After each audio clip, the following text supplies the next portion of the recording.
49ers QB1 Brock Purdy is questionable, but it's likely we see Mac Jones again for Sunday's divisional game against the Arizona Cardinals. We'll talk about some of the injury updates as well as the major key matchups in this one on today's 49K Pod.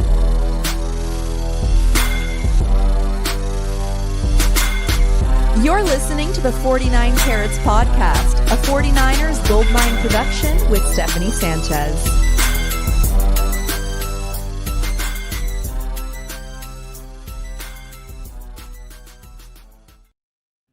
What's going on, everyone? Welcome to another edition of the 49 Carats podcast. I'm your host, Steph. It is Friday, September 19th. And as we said, the 49ers are preparing for their week 3 game against the Arizona Cardinals. And it's looking like it's going to be Mac Jones again, likely. We'll talk about the injury updates here in a bit. But KP, how you doing? You're muted. Doing good. Ooh, saw that. Try to catch myself. No complaints here. How about you? How's life? I'm great.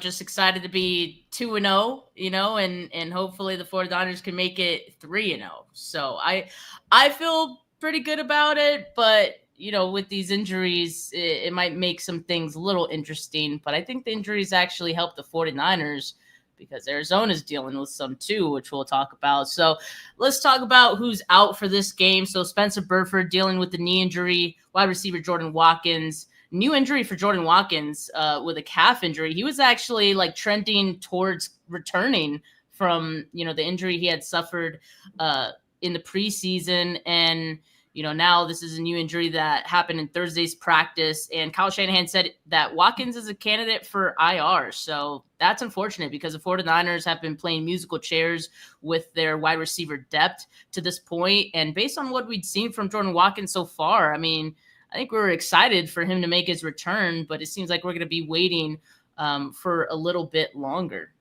So they have not played 3 games yet. And Shanahan said Watkins would be their 6th designation to the IR already. So you only get 8 all season, which is insane to think about. I'm sure to start the season, they're thinking, okay, we'll be fine. We'll be able to work through the first month, but here we are. Yeah, Watkins is huge just because I think we talked about it a little bit about it last week where there's really no other wide receivers they trust outside of Juwan Jennings, who he's on here, didn't practice all week, and then Ricky Pearsall. So another week without Demarcus Robinson means Watkins, I really did think he was going to have a role, and I'm sure they did as well because he wasn't on the injury report on Wednesday, and then he popped up on Thursday, and now he's out. So that probably means either – more MVS, maybe more Kendrick Bourne, hopefully. Yeah, he looked pretty good last week. He's probably the only other one they could actually trust that Mac Jones would be willing to target. And they do have some reports, so maybe this is really where that starts to shine. Yeah, MVS has been doing cardio through these last 2 weeks, so I'm not hopeful that he's going to have any role besides just being there. That's it. But as far as the guys who are questionable, you did mention wide receiver Juwan Jennings, who hasn't practiced this week, but he's questionable. So maybe a guy that doesn't need to necessarily practice to be available Sunday. So I guess we shall see. The 49ers could definitely use him. But also Connor Colby, a new injury for him that happened on Thursday as well. Groin injury, but he's questionable. And the 49ers definitely need him because Ben Bartch went on IR and Connor Colby filled in very admirably, right? So he's someone that I hope is good to go for this game. And I hope this injury doesn't hinder him too much because, I thought he looked pretty good. And of course, Brock Purdy with the toe and shoulder questionable. That's the big one, KP. Let's not bury the lead any further. So according to Kyle Shanahan, he did say it's highly unlikely that Brock Purdy starts on Sunday. So what that really comes down to is, Mac Jones is going to get the start again, but they're still deciding on whether Brock Purdy suits up as the backup in this game. What do you think about that? And do you feel like that's a weird dynamic at all?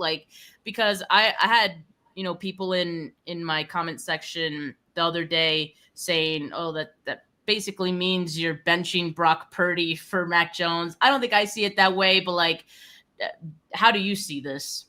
I looked at like they're playing a mobile quarterback. So Adrian Martinez, the QB3, right, the emergency quarterback, he had a role, and they just said that he was special team, or sorry, the scout team player of the week. So like they needed that type of player, especially with Brock Purdy's injury. Now, if he is on the active roster, I think it's just a sign that he's probably a week away. I think it's just a sign that the fact that he's in uniform, the fact that he's being able to take just even limited dropbacks, right, participate in some capacity, is a sign that he's closer to playing in week 4 than being, I guess, sitting out another week. So that's how I'm looking at it. I don't think it's anything close to benching him.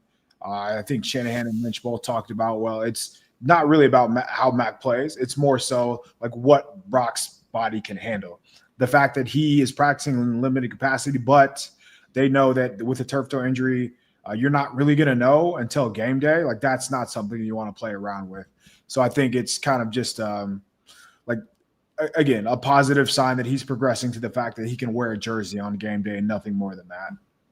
Yeah, and I think if the 49ers have that choice, right, of having a Brock Purdy at, maybe 80%, because after all, he was throwing in practice. He was limited participant in practice throughout this week.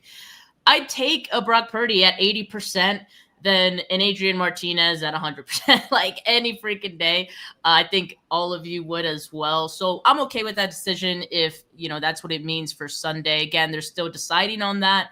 But I agree. I think the following week, week 4, we could bet to see Brock Purdy out there as the starter. But we're going to have another week of Mac Jones, and that might not be such a bad thing after what we saw last week and after what we're seeing for the Cardinals secondary this week. So they got some injuries as well. You got their first-round rookie Will Johnson, pretty talented himself, with a groin injury. He's doubtful for this one.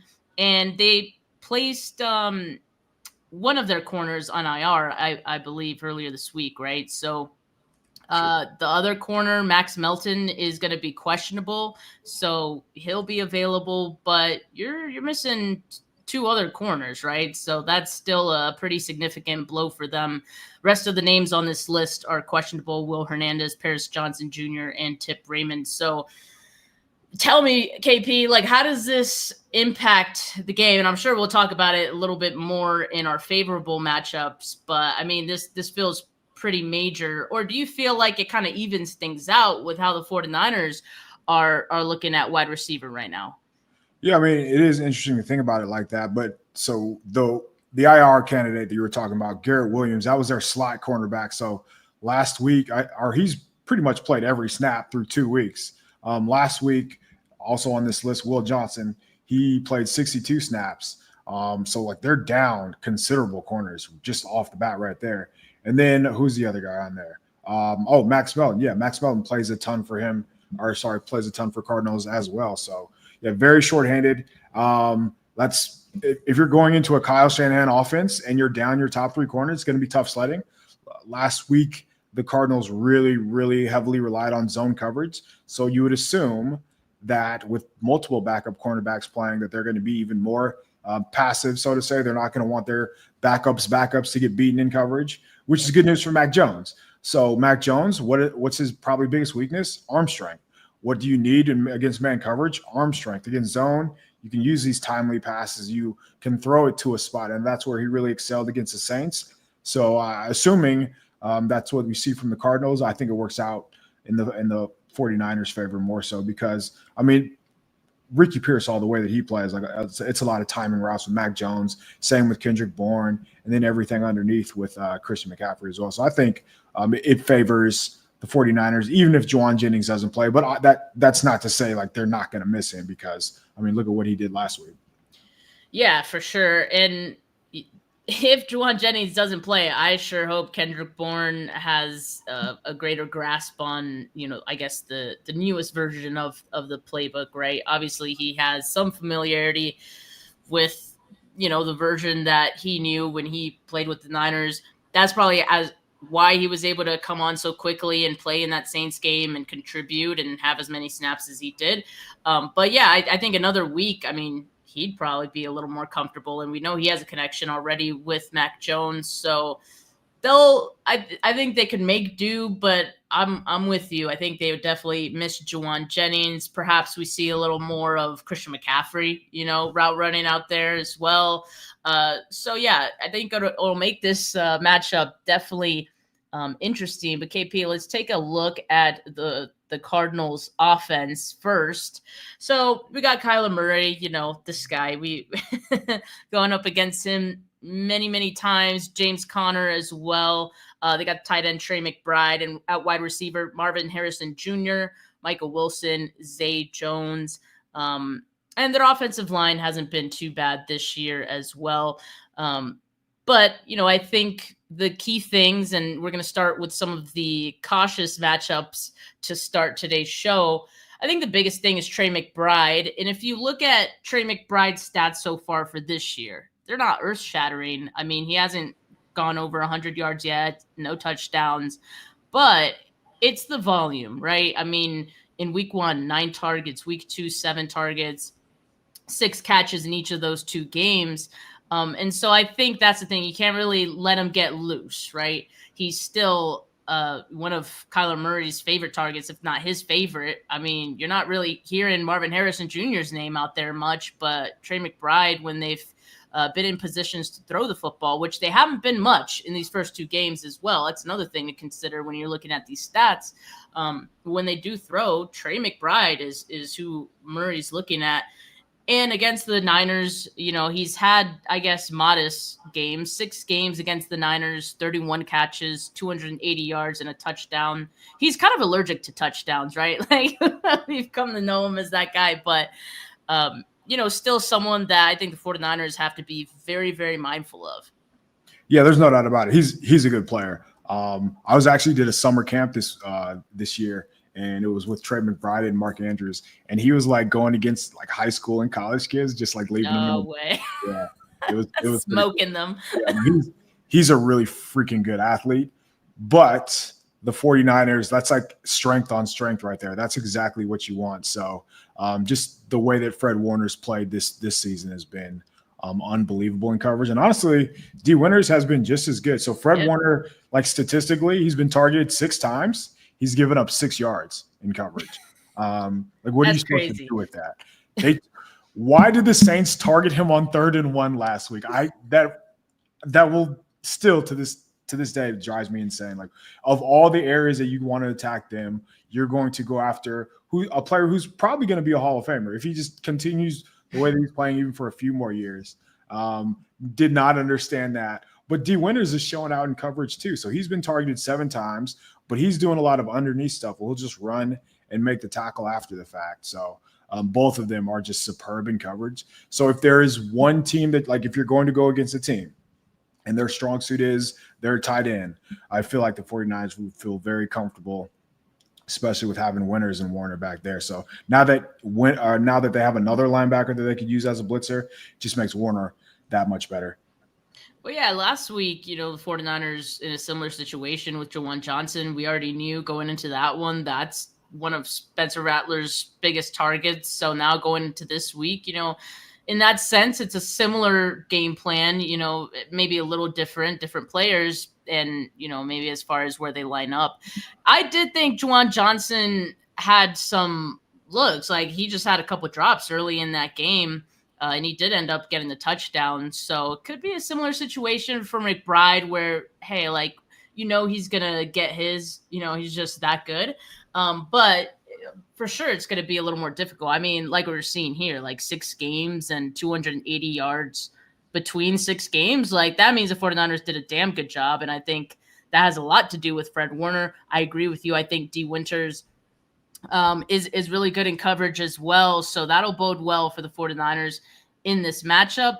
Just something to be cautious of in case it does turn into a game where Kyler Murray does have to pass a little bit more than he has so far. Yeah, and where he has the advantage too is against the safeties. So that's what the Saints tried to do earlier in the game. They caught Johnson caught the touchdown on Siegel, even though he was in good position, but like he's still a day 3 rookie. I would assume more and more teams are going to start to target Pinnock in coverage. Saints did that on the goal line, got 2 touchdowns. This past week, the Cardinals tried to get McBride on Latham Ransom. The Panthers rookie safety. And they also got him on the other safety, former Raiders guy, Morig, I believe it was. So they're going to move him around and put him in advantageous situations. So that's what I would imagine. Like it would work out well if he just was able to be an inline tight end and Warner or Winters could go out there, but probably not going to have, or the 49ers are probably not going to have as much success if they're going in relying on, okay, we can get by with putting Siegel or we can get by with putting Pinnock on him because like he is that good of an athlete and a route runner to get over on those two, whereas opposed to I would just be much more confident against the linebackers. Yeah, for sure. Do you think there's reason to worry about the 49ers secondary in this game? Just, knowing that, against Kyler Murray and the weapons that he has, you have Marvin Harrison Jr., where I just talked about Trey McBride, that they may be tested, just like based on what they've shown in these first 2 weeks. You talked about Pinnock, you talked about Siegel, who could stand to be better in coverage. He's done some really great things as a whole, but I think as a rookie, like that's maybe one area he can improve on. And then you also see Ronaldo Green getting targeted a lot. We saw Upton Stout getting targeted a lot. Like, do you think this is a game where it'd be reason to worry a little bit more? I really don't. I think the Cardinals are going to play hot potato with the ball. I think they're going to get out of Kyler's hands pretty quick. And like that one area, if we just look at through the first 2 games for the 49ers early on last week, Ronaldo Green against Chris Olave was down the field on a couple shots. And they tried to do that with JSN the first week too. But Kyler only has 3 attempts beyond 20 yards, which is the lowest in his career pretty much ever. And I'm pretty sure I read that his average time to throw is like 2.55 seconds. Yeah, so it's third fastest. Yeah, like it's either they don't trust their line, they don't trust their their wide receivers to get open fast enough, or like this is the best path to victory, best path to moving the ball down the field because they're not sure if they can generate explosives in ways that other offenses can. But it all points to like we're not confident in our offense. And honestly, I know the score says otherwise, but if you watch them against the Panthers, one of their touchdowns was a gifted sack fumble by Bryce Young. Like they didn't score on offense, and they really were boggled down as the game went on in the second half. So their offense doesn't really look all that intimidating. And I know Marvin Harrison's a very good player. I'm not trying to downplay him, but a team who hasn't thrown the ball down the field, like they're not openly targeting down the field, it's not really going to expose the 49ers secondary. So, no, I really think they're in a good spot this week. And sitting at 2-0, like they feel pretty content in not forcing the ball to Marvin Harrison Jr. I know they're getting a lot of questions about that, certainly this past week, but by all accounts, it sounds like they're not worried about it, and they're going to continue playing the way they have been. And I agree. I did see that. Like they're a first half team. Like I think most of their points are first half points. Let me see here. I can pull it up pretty quickly. They're in like the first half. Oh, they're second in first half points, 18.5. And then in the second half is kind of where things start to fall apart. They're 30th with just 5. So they're definitely a team that's, in these first 2 games, they've been front runners basically. And I think against this 49ers defense, we could expect that it might be a bit of a slower start for them, right? So, that's why I do expect they'll probably eventually look to throw the ball a little bit more. But, yeah, you're right. We might see – I don't think that equates to, big, massive gains. It'll probably just be what we're seeing here, a lot of short yardage situation, getting the ball out quick. And just for reference, the 49ers just played Rattler. So Kyler Murray's 3rd quickest time to throw so far, Rattler's 5th. So you saw a lot of times last week where, the 49ers get pressure and, Rattler just gets the ball out. I think, the 49ers were a little surprised by some of those. But I saw the same thing in week 1. So I really wasn't. But yeah, we could expect we see the same thing with Kyler a few times this week as well, I would imagine. But let's move on to, the next thing the 49ers have to be cautious of. And it's these Cardinals running backs who have had some experience, particularly James Conner has had a lot of experience in having some pretty good games against the 49ers. 7 games in his career, 102 carries, 434 yards, 4.3 yards per carry in his career against the Niners, 6 touchdowns in 7 games. So, I mean, that feels pretty notable, right? And definitely something that the 49ers should be somewhat cautious of. And another thing, like they have Trey Benson now, who they're using as their pass catching back. I like the way the 49ers are playing right now. They're swarming to the football where I'm not too worried about that. And if you look at what they're doing so far and what they've limited opposing running backs to, 48 carries, 174 yards, 3.6 yards per carry, just 1 touchdown. I know it's through 2 games, but still, like I feel like I've seen better things from this 49ers run defense through these first 2 games. Yeah, I mean, they're just in a much better spot personnel-wise to stop the run. Having players like Michael Williams, having the DTs that aren't 280 pounds trying to stop the run, which was the issue last year, and being able to do it with depth. So Jordan Elliott, Kalia Davis, and Alfred Collins have all played really well. And obviously Collins took a massive step last week. So having bodies who aren't going to get pushed around in the running game will go a long way. You mentioned Benson, like he's the big play one. And Connor, he's a good running back. I've always been confused on how he's so productive because he doesn't do anything overly well. Obviously his vision's good, but Benson's fast enough to have that big play threat. And that's he's the kind of back I think that could hurt the 49ers. But again, I think just with how they're flowing to the ball, with the way that the linebackers are playing, I'd be more worried about Kyler's mobility than I would Connor or Benson.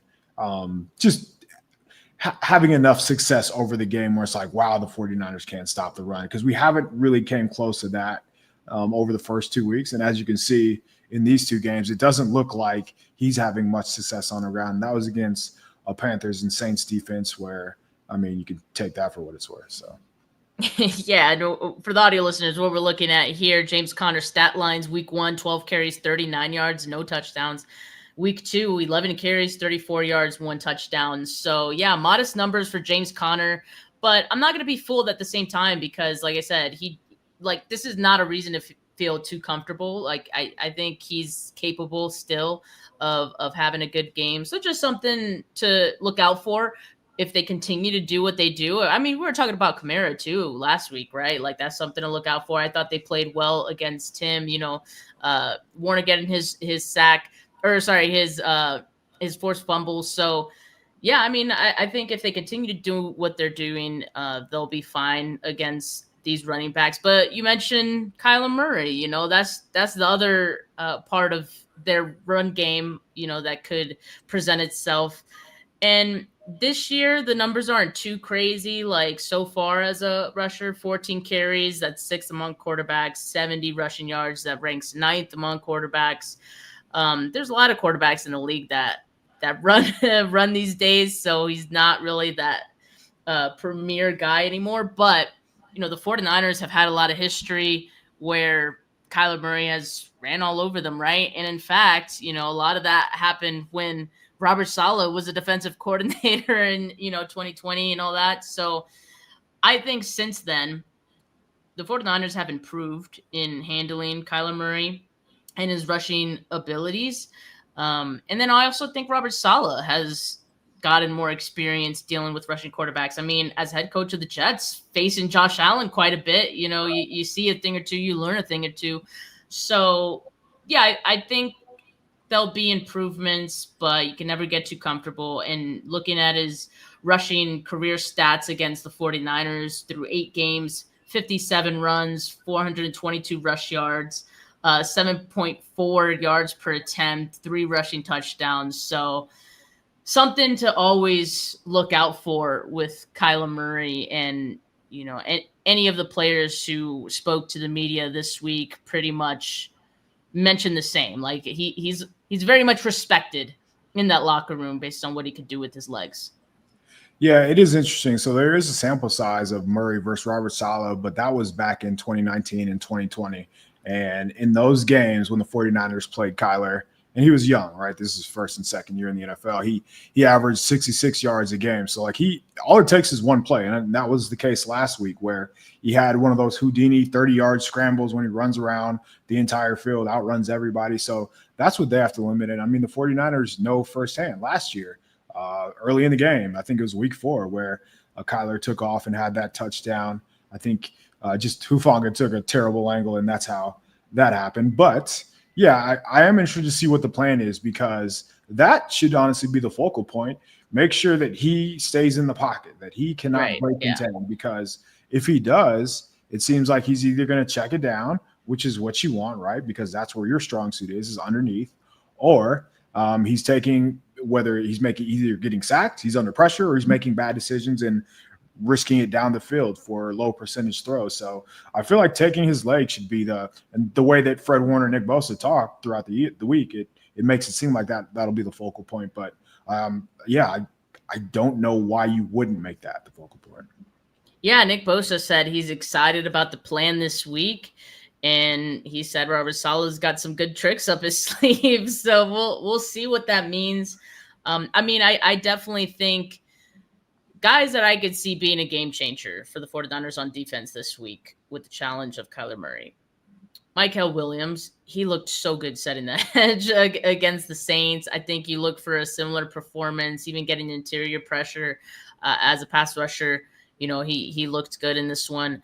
And then also D. Winters, you know, just and Fred, of course, but like, you know, just the sideline to sideline coming downhill type of speed that we see from Winters so far. I've seen people say, like, if Saleh goes the QB spy route, which I'm not sure that he does, but, you know, people were throwing out D. Winters as the guy who would be ideal for a role like that, right? And I can see it. I mean, he definitely, if there's anyone that could keep up with Kyler Murray's legs, I mean, it would be Winters. But what do you kind of think would be the wrinkles that maybe we could see from Robert Saleh this week in terms of wanting to stop Kyler? I think last week that big nickel worked really well. So Luke Gifford went from playing like 23, I believe, snaps to not playing at all, like not stepping on the field at all. And Jair Brown looked like he was very active. He looked good on the snaps that he played. Like it was only 6 or 7. But again, like that was the forced fumble where he was there to make a tackle. He came down the line to make a tackle. He drifted into his own coverage and broke up a pass. So he found ways to be impactful. So that's going to be difficult, I would imagine, for Saleh to go away from that, especially with a speedy quarterback. But it's also worth noting that the Cardinals, like they were in 13 personnel. I guess I should say they have been in 13 personnel, more so than most teams, honestly. So that's something to keep an eye on. If they do that, will Saleh go? And 13 personnel is 1 running back, 3 tight ends. If we do see something like that, does that mean he goes back to Gifford just because there's heavier bodies?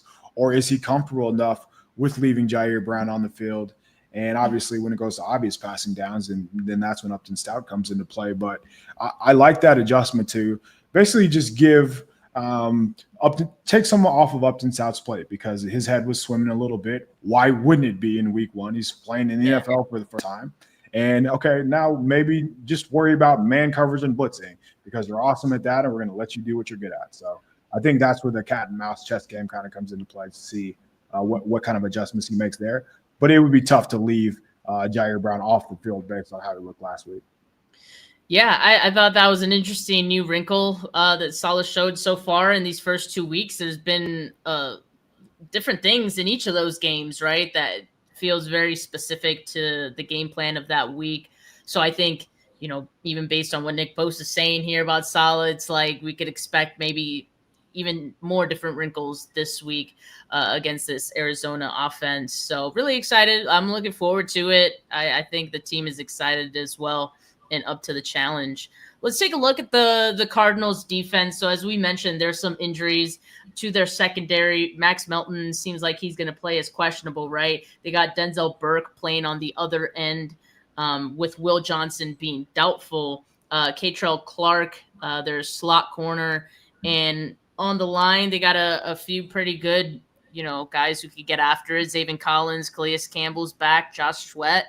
Buda Baker, it's too bad Kittle's not playing in this game. But yeah, this Cardinals defense, as we mentioned, they've had to play the Saints, they've had to play the Panthers, haven't been tested all that much. In fact, if you look at PFF, the strength of schedule, like both of these teams, 49ers and Cardinals, are like at the bottom of like who they've played, right? Pretty easy teams so far. But based on what you've seen from this Cardinals defense, I mean, it feels like they could be had, right? Yeah, I mean it's tough to gauge anything from the Saints offensive line. Like we saw how the 49ers whipped them for 4 quarters, and uh, Arizona did much of the same. And the Panthers are just not a real football team, so I'm not sure what you can take away from that game. They're everything about them. I have no idea what they were doing, but the Cardinals were still productive, right? So you have to give them credit for that. Like the Baron Browning and Josh Sweat, their duo. Like they're one of the only, I believe they're the only edge duo to have like more than 9 pressures. So the tackles are going to have to come to play because you have Browning, you have Josh Sweat, who's been very, very good. Like I watched some of his pass rushes today. Like he looks like the real deal. And you have Calais Campbell inside. So that will probably be a challenge. This will for sure be the biggest challenge, I would say, defensive line wise. I thought Seattle was heavier, so like that worked in San Francisco's favor. But I think Arizona's a little more athletic. But again, they're good up front, but they're not going to be good on the edge. And if you're not, or sorry, on the perimeter. And if you're leaky on the perimeter, that just opens the door for explosive play and just Kyle Shanahan to scheme you up. I know there's no George Kittle. Who knows if there's going to be Juwan Jennings? But the way that they're using Pearsall, he's honestly been one of the most productive receivers in the game. He has the most air yards per target, which is pretty insane to think about. He's getting the most, like third most passes, I believe, over 10 yards. So they're using him as an actual downfield receiver, and it's opening things up. So I would imagine they're going to try to get, Pearsall matched up with one of these, not just backups, but like third and fourth string guys who are probably on fringe roster players or weren't even on the roster 3 weeks ago. And that's where we're going to see some explosives come into play, which again, like if Jennings were to play, it would be so huge for them to have like balance on both sides, because if not, the Cardinals can kind of put all their assets towards stopping Pearsall and then, roll the dice with whoever's on the other side. Yeah, that's fair. It's going to be very important for Jennings to be out there. I think even if he's not 100%, you kind of just put him out there to keep their defense honest. But before we get into Ricky Pearsall here, because definitely want to talk about him, Mac Jones, right? Last week, as expected, like we didn't see a lot of mobility from Mac Jones, but it didn't really matter so much in that game against the Saints. I mean, there were moments where it mattered, but it didn't change the outcome of the game, obviously. Should we be worried about Mac Jones and his lack of mobility this week a little bit more? Or do you think, like, the 49ers pass blocking is for real? Because, like, the pass blocking has looked better, but again, can we really say that when they've only gone up against the Saints? Seattle's defensive line looks good, but again, it was week 1. Like, so how much stock are you putting into the offensive line and their pass blocking? And, should we be a little more worried about Mac?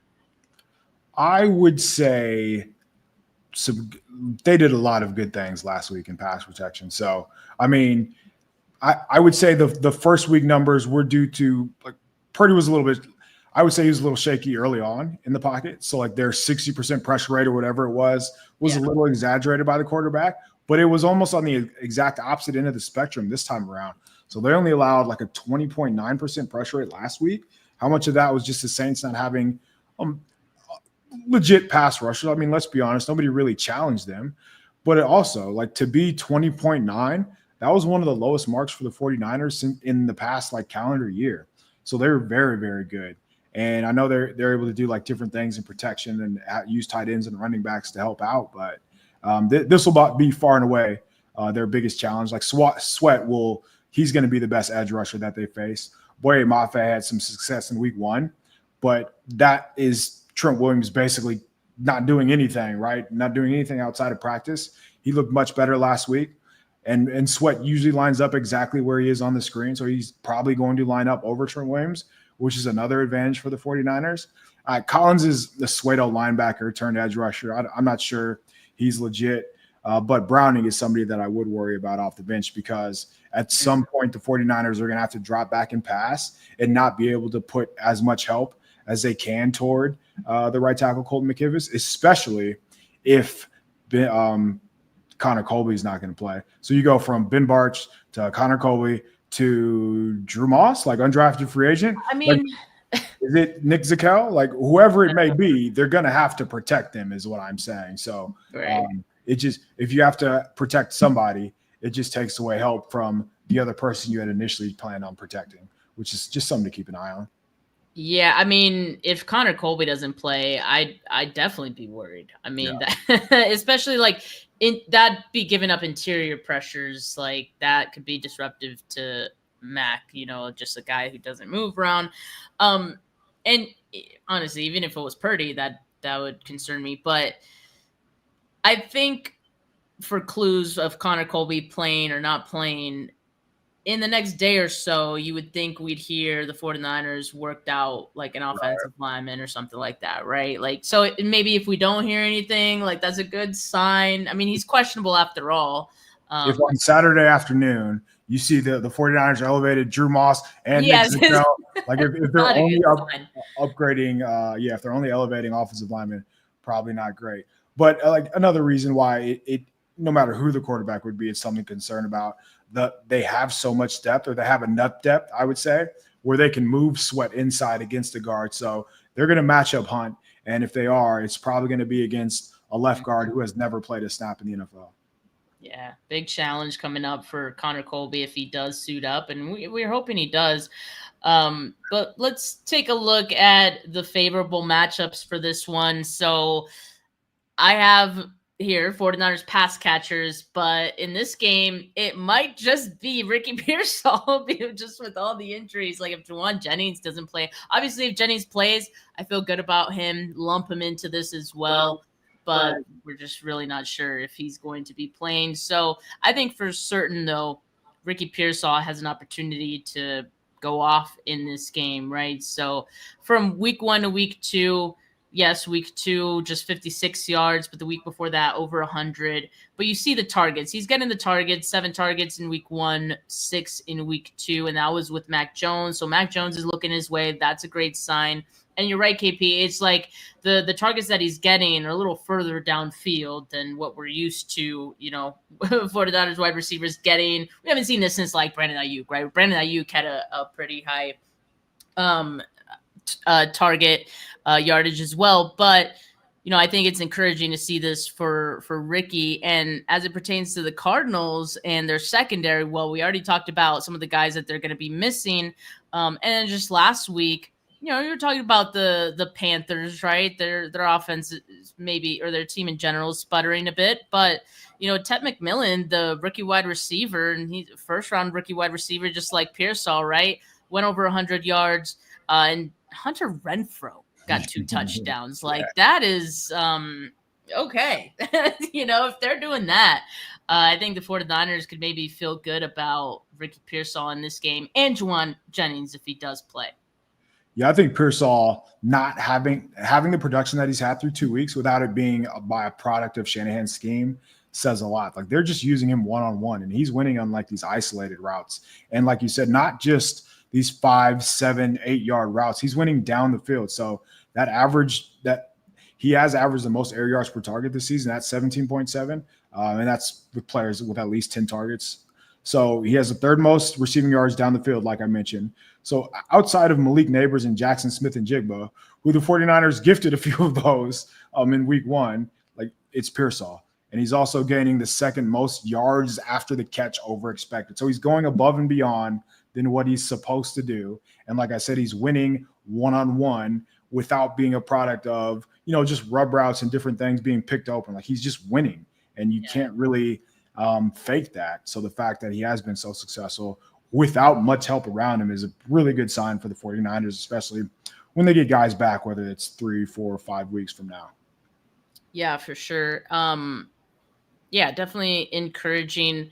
The next favorable matchup, well, not really a matchup in this case, but just a matter of fact that the Cardinals so far have been pretty sloppy and one of the most penalized team in the league so far, averaging 10.5 penalties per game. That's second most in the NFL. And I don't know if you remember this, KP, but before last week, the Saints were up there as one of the most penalized team too. I think right now, after that week 2 game, they're at 10 penalties per game, the Saints. And we saw a number of times in that game where that actually did help the 49ers out in key moments when, the Saints were trying to come back, the 49ers, trying to seal the game basically.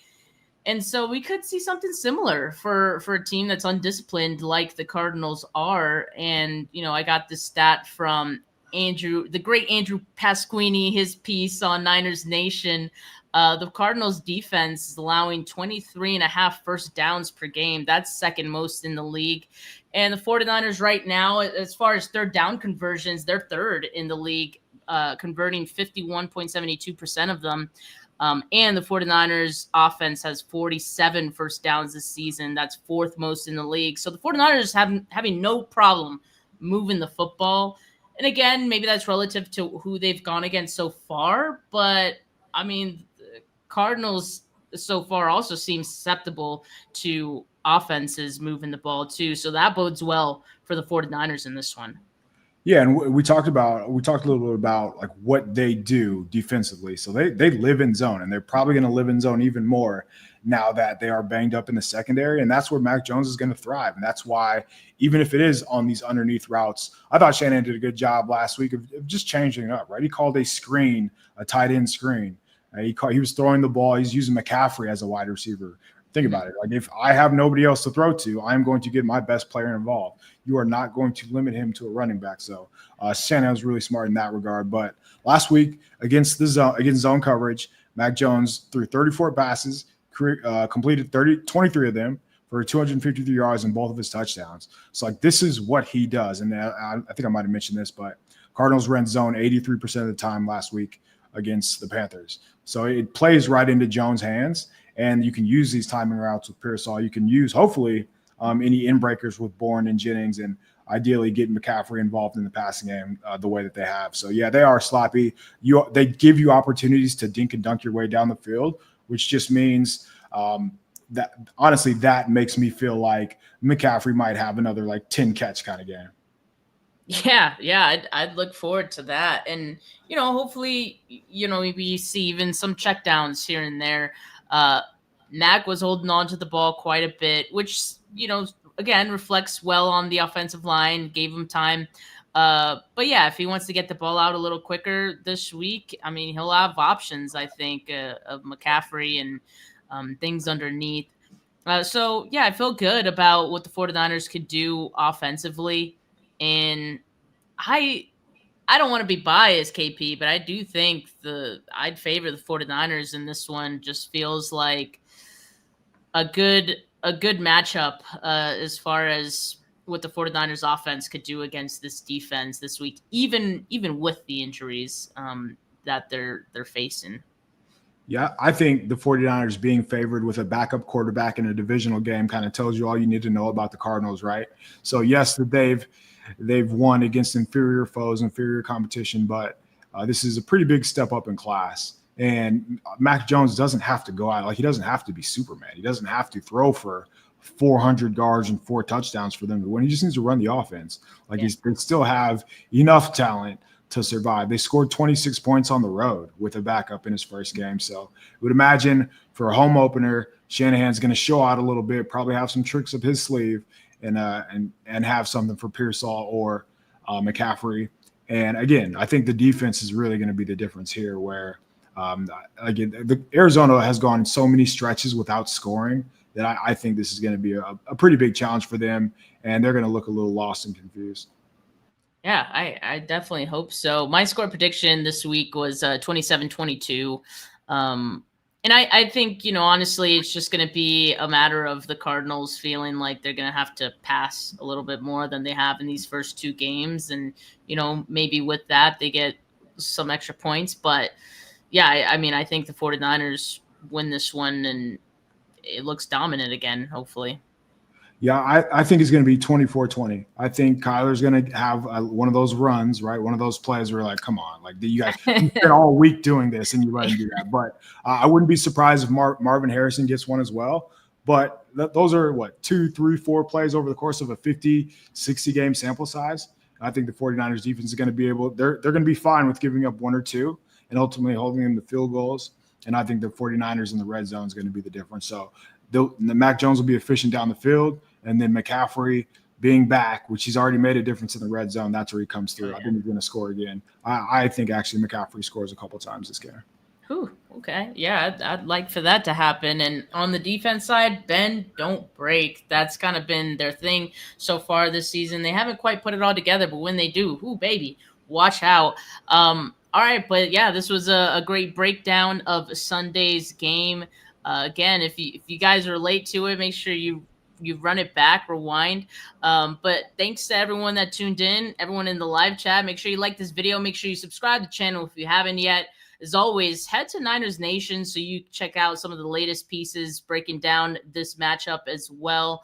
And yeah, guys, have a great weekend. Enjoy the game. We'll be back for my post-game show on Sunday. But for now, folks, peace.